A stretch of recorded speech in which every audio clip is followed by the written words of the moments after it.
Halo Sobat Tangerang, kembali lagi di Podang Podcast bareng Tangerang TV bersama gue Riza Prastia.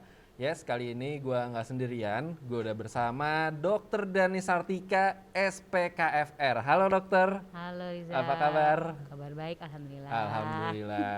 Jadi Sobat Tangerang nih, kalau misalnya kalian nonton episode sebelumnya, itu kan kita membahas tentang kesehatan mulut saat bulan Ramadan. Apa aja yang kita harus yang tidak boleh ya, dan yang diperbolehkan saat bulan Ramadan menjaga kesehatan mulut. Nah, sekarang ini ngomongin kesehatan juga, tapi ngomongin aktivitas fisik.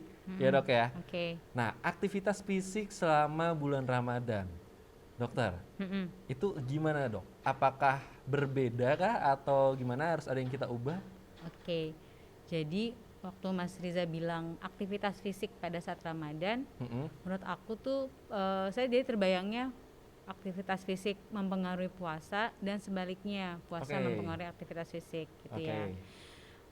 Aktivitas fisik itu juga kan macam-macam, bisa yang keseharian, yang maksudnya yang memang kita udah sehari-hari tuh banyak melakukan kegiatan kayak kerjanya yang gak hanya duduk di meja gitu ya, atau mungkin ke lapangan, atau dengan maksudnya olahraga. Oke. Tentu saja ada penyesuaian, ya kan. Orang paling sering dirasakan mungkin lebih mudah lelah, lebih mudah capek atau mudah lemas ya, atau haus gitu kan kalau itu udah pasti sih. ya. Jadi ya ada penyesuaian sih pastinya. Berarti pengaruhnya itu banyak ya dok ya? Ya, Pengaruh saat bulan puasa aktivitas fisik itu ya? betul. Tapi kalau misalnya kita biar menjaga si aktivitas ini supaya lebih baik lagi tuh gimana dok? Kalau misalnya dari sisi dokter nih, dokter kan sebagai rehab medik ya dok ya? Nah itu gimana tuh? Apakah ada apanya dulu gitu? Jadi pertama kalau untuk aktivitas fisik itu sendiri, selama tidak menuntut beban yang terlalu berat, harusnya sih tidak banyak berubah sebenarnya gitu. Tapi buat orang-orang yang profesinya tadi ke lapangan, yang memang mungkin harus dipertimbangkan ya untuk mengatur polanya. Terus untuk olahraga sendiri tetap bisa dikerjakan kok selama kita berpuasa gitu. Tapi memang sama, ada penyesuaian, misalnya dari jenis olahraganya, terus kemudian berapa kali sih seminggu, terus waktunya, kapan yang terbaik buat melakukan olahraga. Itu enaknya kapan tuh? Ya, kalau puasa? Oke, sebenarnya sih yang saya baca-baca lagi ya, memang disarankannya itu mendekati buka puasa. Kenapa? Karena setelah berolahraga itu badan tuh harus segera di-restore, dikembalikan kondisi fisiknya, dan jadi lebih dekat kan gitu dari hidrasinya atau status cairan tubuhnya. Terus kemudian juga jangan lupa protein, karena memang apalagi untuk yang suka dengan olahraga berat, itu kan harus segera diasup proteinnya ya. Kurang lebih 40 menit setelah olahraga tuh harus segera diisi. Nah itu kan langsung cocoknya pas mendekati buka puasa. Sekalian juga ngabuburit. Iya, nungguin jam buka olahraga. Tahu-tahu udah buka. Bisa jadi ya. Tapi kalau aku kan senangnya olahraganya cuma jalan kaki aja. Nah itu pagi-pagi yang nyaman nggak apa-apa, karena kan saya juga tidak membutuhkan energi yang besar sekali, tapi menjaga kontinuitas gitu loh. Jadi yang biasanya sudah olahraga selama puasa ya tetaplah berolahraga, tapi tadi diganti mungkin dengan jamnya sama jenisnya, mungkin yang berat-berat atau yang high impact ya dikurangin dulu. Jangan gitu. ngelakuin olahraga yang berat high impact di siang-siang. Di siang-siang betul. Kalau malam sih ya lain soal ya. Ya nggak masalah sih kalau misalnya habis olahraga masih bisa nahan, tapi kan nggak baik untuk dalam tubuhnya juga ya, karena nggak ada penggantinya setelah kita ngeluarin energi. Kan seharusnya kan dibalikin lagi. Betul. Kenalin diri sendiri juga sih. Bener. Nanti kalau misalnya udah habis olahraga, misalnya olahraga pagi, kecapean malah tidur. Nah itu mah kan sama aja bohong dok ya. Dan tidur juga sebenarnya nggak boleh kelamaan, karena mempengaruhi juga tuh dari fisik kita, bener nggak tuh dok? Iya, bisa jadi lebih lemes ya kalau kebanyakan tidur. Gitu. Walaupun katanya kan kalau misalnya puasa enaknya tidur. Iya. Nah tapi tahu-tahu bangun udah buka gitu.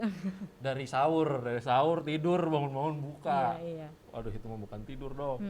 Tapi kalau ngobrolin soal tidur nih dok, nah tidur tuh kan ada yang bilang nggak boleh terlalu lama, ya kan? Memang bagusnya tuh 7 jam ya, 7 sampai 9 jam ya, iya nggak sih? Enggak sih, kalau Enggak, dewasa tuh 6-7 jam 6 sampai 7 cukup kok. jam Dan bahkan. yang paling penting kualitas tidur sih. Yaps. Heeh. Jadi memang harus sebisa mungkin kita mencapai deep sleep. Sebenarnya tidur sendiri itu ada siklusnya. Oke. Dia tidur ringan, tidur dalam, balik lagi. Nah, dalam satu malam tuh bisa 3 sampai 4 siklus gitu. Nah, banyak kan orang tuh yang gangguan tidur ya sebenarnya nggak sampai state Nggak deep sleep sampai. itu. Nah, tapi kalau misalnya tidur kelamaan tuh ganggu ini nggak sih, Dok? Metabolisme Badan? gitu ya. Ya jadi Ke lemes fisik gitu sih, ya, fisik fisik ya. ngomongin. Sebenarnya sih kalau misalnya kalau kita kan sebenarnya masih lebih banyak aktifnya ya gitu. Nggak mungkin tidur kayak kucing yang 2/3 hidup kita seperti kucing, kan kita enggak. Insya Allah sih sebenarnya nggak segitu-gitu banget ya, nggak terlalu yang signifikan lah, kecuali emang kondisinya orang yang pasien tiduran terus, nah itu lain soal. Lewat 2 minggu orang berbaring ya, bukan tidur ya, tapi berbaring lama 2 minggu, ya itu banyak komplikasinya. Minimal 2 Pantas minggu. aja. Dulu saya pernah, Dok, pas saya masih nganggur nih, nggak ada kerjaan. Saya kerjanya kan tidur doang, Dok, ya, di rumah ya. Terus ini saya nih, punggung saya sakit, Dok. Ya. Belakang saya nih. Wah, itu nyeri banget. Ya bisa, makanya kan nggak cuman aktivitas ya yang sakit pinggang ya, ternyata tidur aja juga bisa bikin Iya, ya. makanya. Postur sekali lagi. Kalau waktu itu saya searching istilahnya mah lower back pain, katanya mah ya. Nah, itu tuh apa tuh, Dok, lower back pain tuh? Ya, lower back pain adalah nyeri daerah punggung bawah gitu. Memang itu bisa mengenai orang yang usia berapapun. Itu termasuk keluhan otot yang sering ditemukan ya, yang sering dikeluhkan, yang pasien saya pun juga banyak yang datang ke rumah sakit juga banyak dengan keluhan serupa. Berat badan dari orang yang kurus mau gemuk yang biasa aja juga bisa kena gitu. Itu penyebabnya biasanya apa sih, Dok? Macem-macem. Selain kayak aku tadi kan tiduran terlalu lama. Paling sering sih postur sih, Postur. atau tadi posisinya ketika melakukan aktivitasnya tuh nggak pas, jadi dia nggak ada kelainan anatomi tulang belakangnya, dan barangnya juga nggak berat, tapi salah ngambil, ceklik gitu bisa. Makanya akut low back pain itu banyak. Berarti enggak, pokoknya penyebabnya tuh macem-macem banget ya, variasi ya.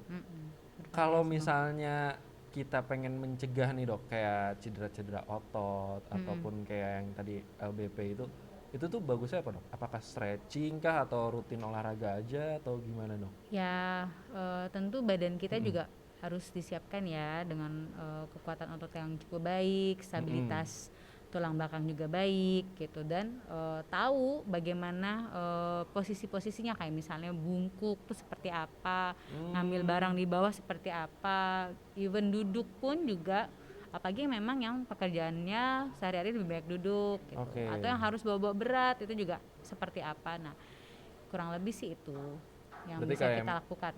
Mungkin teman-teman yang di sini yang kerja kantoran, sehari-harinya duduk, itu juga dikit-dikit harus bangun, harus stretching gitu, Dok, kayak. Betul.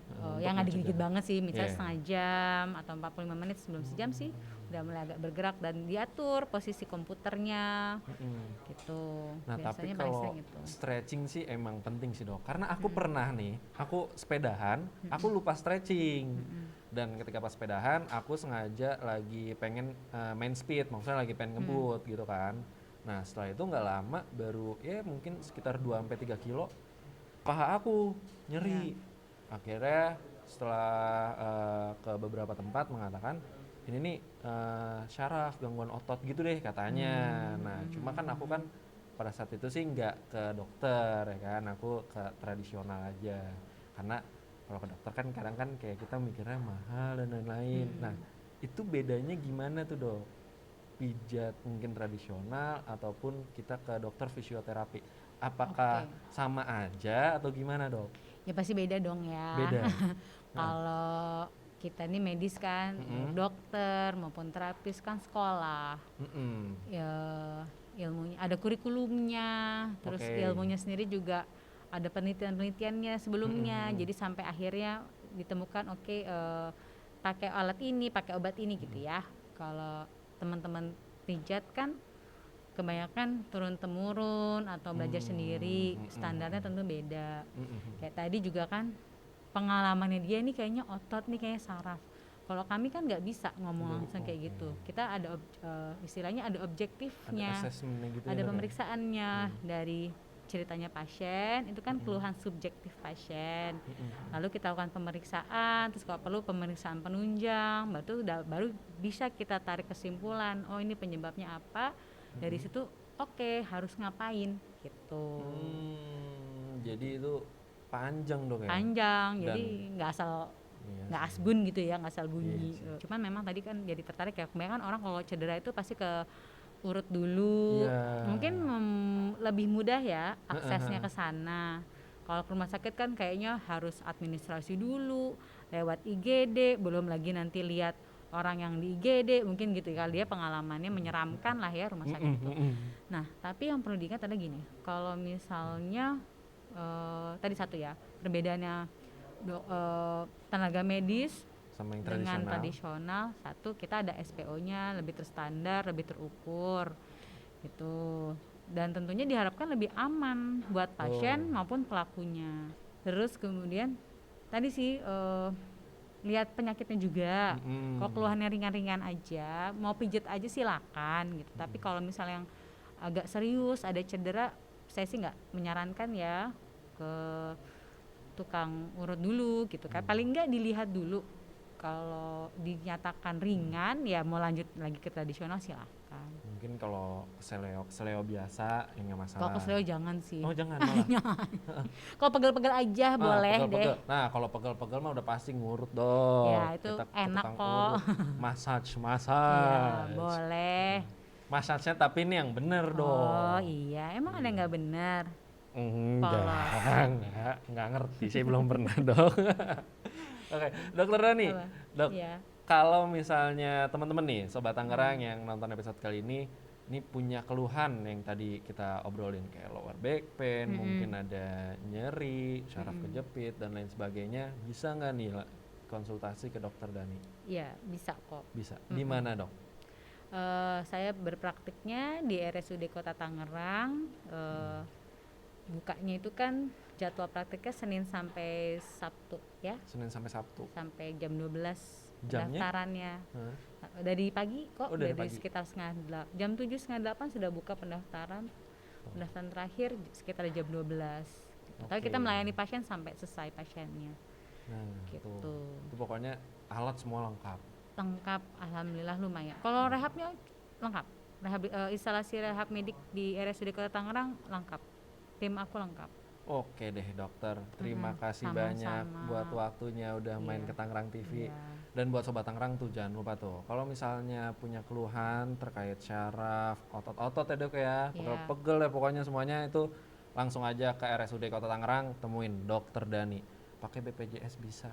Bisa banget. Tapi kalau BPJS harus ada ikut aturannya ya. Iya, harus ada rujukannya dulu. Betul. Pokoknya di RSUD Kota Tangerang tuh semuanya tercover BPJS kecuali bayar parkir. Karena bayar parkirnya bukan di RSUD. Kalau bayar di RSUD tetap gratis juga, tenang aja. Makanya langsung aja ke RSUD Kota Tangerang. Itu adanya di jalan apa tuh ya? Pulau Putri Raya ya. Pulau Putri Raya. Itu pokoknya patokannya apartemen Ayodhya mungkin. Modern Land, Gor Modern Land tuh buat Sobat Tangerang tuh. Searching aja di Google, pasti langsung ketemu. Oke, Sobat Tangerang, makasih banyak yang udah nonton episode kali ini. Jangan lupa tuh, langsung aja ke RSUD Kota Tangerang, temuin dokter Dani yang punya keluhan terkait otot, pegel-pegel, dan lain sebagainya. Dan jangan lupa juga saksikan terus Podeng setiap hari Kamis jam 7:30 malam hanya di YouTube Kota Tangerang. Gua Riza Prasetya pamit, Saya dokter Dr. Dani Dani. pamit, sampai jumpa. Dadah.